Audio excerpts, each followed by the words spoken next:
Hi, I'm Nena Barlow from Barlow Adventures. Today I'm going to talk about high lift jacks. They're a very useful tool and very versatile. They get a reputation for being dangerous because they are a very powerful tool, and certainly, like any powerful tool, if you're not using it safely, you're not maintaining it correctly, it can become dangerous. This is the special PJ Harrah signature jack that just came out from High Lift. This is a 60-inch jack. It's rated at 4,660 pounds if you're up at the 48-inch mark. So you can, out of the 60 inches, you can come up 48 inches and still have a load capacity of 4,660 pounds.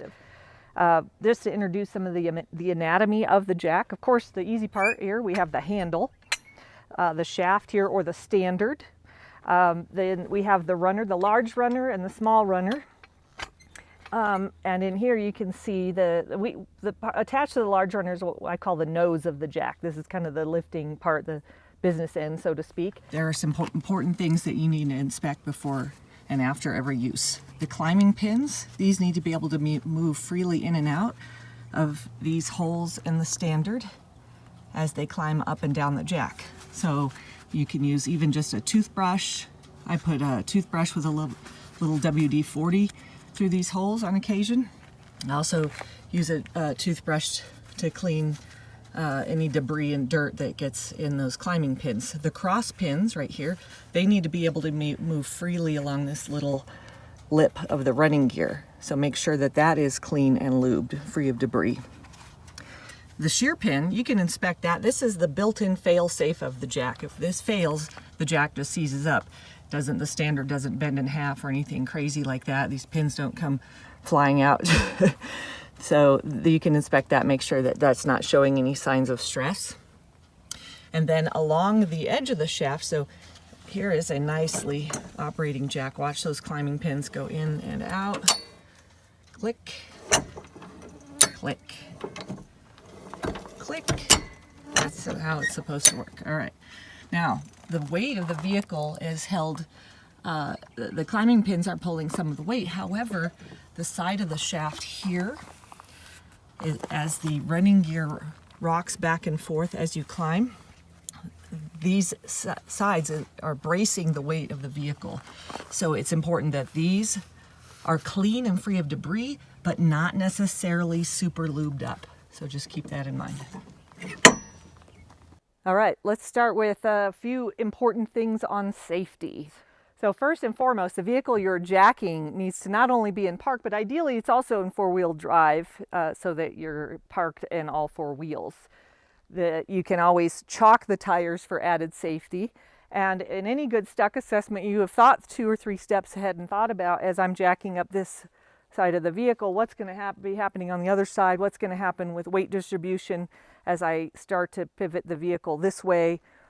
Is it going to start to slide? So be thinking that 2 or 3 steps ahead. So for personal safety, you always want to keep your body ideally in a 45-degree angle from the jack, and here's why. So when we bring this jack up, now we're going to engage the reversing latch, so we're ready to jack upwards. If the foot isn't just right, the foot might want to slide out this way, or this might want to pop this way. The handle is obviously operating in this plane. So those are kind of the danger zones you need to be careful of. This is me keeping my body in as much of a 45-degree angle as possible. The other thing is this plane between the handle and the standard.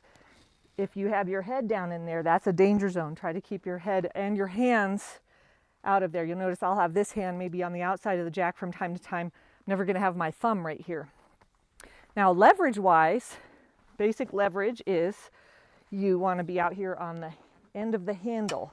You can be out here like this. Notice my good big wide stance to get some good power, and pulling that jack down, using the major muscles of my body, not just trying to use my arm muscles. That's going to give you a lot more leverage than being right in here close to the jack. Whenever you're leaving the jack for a moment, you don't want to leave one unattended. But if you're stepping away, you're going to stop movement for a moment. You want to make sure it's in the upright and latch position. Now, the most accidents that happen with high lift jacks are after you finish the lifting operation, you're on the way back down. What happens is you release that reversing latch. Now you're going to have a bunch of tension on this handle as it wants to come back up. Now your hands are all sweaty. You're done with recovering your Jeep, and now this thing really wants to pop back up, and you don't want your body, or you don't want to let go of that handle in the first place. Keep a good firm handle, control as you lower that jack. Now once the jack doesn't have any weight on it, a well-maintained jack will just release and slide to the bottom. Once you're done with the jack, before you stow it, put that reversing latch in the latched position. This way the running gear isn't going to slide all around up and down the shaft, rattle, cause unnecessary wear and tear on the running gear and climbing pins. Now the three main things that I use the jack for are, number one would be lifting a wheel. Like for example, if I'm high centered on a rock. Now we set up our little demonstration rock. Obviously we weren't being too serious because it would be very difficult for my Jeep to actually get stuck on this rock, but you'll get the idea. And I would lift up, say if I'm high centered on this rock, I might lift up the wheel of the Jeep to build a bridge under the tires. So I'm building some height, maybe put my max tracks down under the tires. Another reason I might be lifting the wheel is maybe to reset a tire bead. The other thing that I might do to get off of this rock would be jacking up from the sliders to lift the body off of it and then pull the rock out from under. The third thing, and the one of the more interesting things that a lot of people don't think about with a high lift jack, is it's also a manual winch. So I'll show you how to rig that so you can actually pull yourself up to 48 inches or so at a time with the high lift jack. When you are placing the foot of the jack, you can use the foot of the jack as it is. You can secure it with a spike. You got holes, and this one has the tongue groove here. You can take the foot off completely. Just make sure that the running gear doesn't slide off the end of the standard there. Think a couple steps ahead. As you raise, if you're jacking on the sliders of this Jeep, as you raise this Jeep, it's going to start moving away from you. So not only do you want to make sure that the tires of the vehicle are secure, the doors are closed, things like that, but also as you're raising it, about how high do you think you're going to have to lift that? How far is it going to move away from the foot of the jack? And you might start with that jack foot under there at a little bit of an angle in anticipation of that. So think about that a little bit ahead of time. Okay, the first thing that we have to do is select how we're going to jack up the vehicle. So we need to look at the vehicle and find a suitable place. Now this is Ginger. She's got metal pretty much all of the way around, so it's pretty easy to find a spot on her to jack up the vehicle, depending on what you're trying to accomplish. Now one of the things that you can do when you have a tow hook on a vehicle back here, that's usually a good spot that you could use if it fits with your plan. And that means you're going to have to figure out a way to secure it to that. In this case, we would probably employ a soft shackle.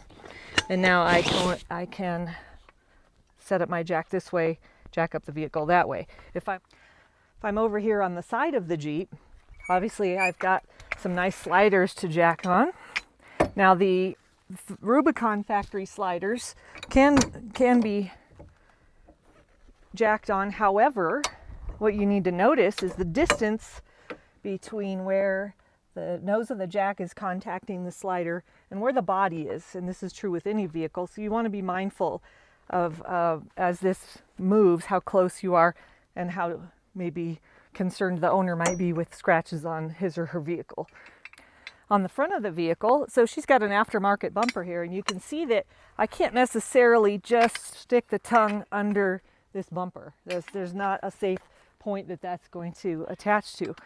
So I would utilize a metal shackle, a screw pin bow shackle in this case, and I'm going to slide this up, and I'm going to stick the nose of that through there. As long as you can get a secure, you don't want anything that's going to slip off. You can always use a soft shackle to kind of secure that on there as well. So that now I can lift up the vehicle this way. Once you have determined all of the possible jacking points on your vehicle, what you have to do as part of your stuck assessment, of course, is determine what's going to be the effective location to jack the vehicle, to unstuck the vehicle. When we're doing recovery analysis, stuck analysis, basically all recoveries boil down to two things. You're either going to lift or drag the vehicle. The winch, of course, if you're employing that, is dragging the vehicle off of the obstacle. The jack is to lift the vehicle, whether it's a bottle jack, a high lift jack.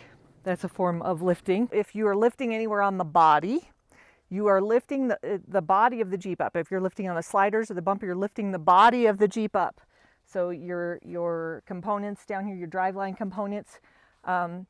However, if you are lifting the body up, the tire stays on the ground. So we would have to lift this Jeep considerably higher than this before the tire will even start to come off the ground. And her sway bar is even connected right now. So if it was disconnected, it would be more.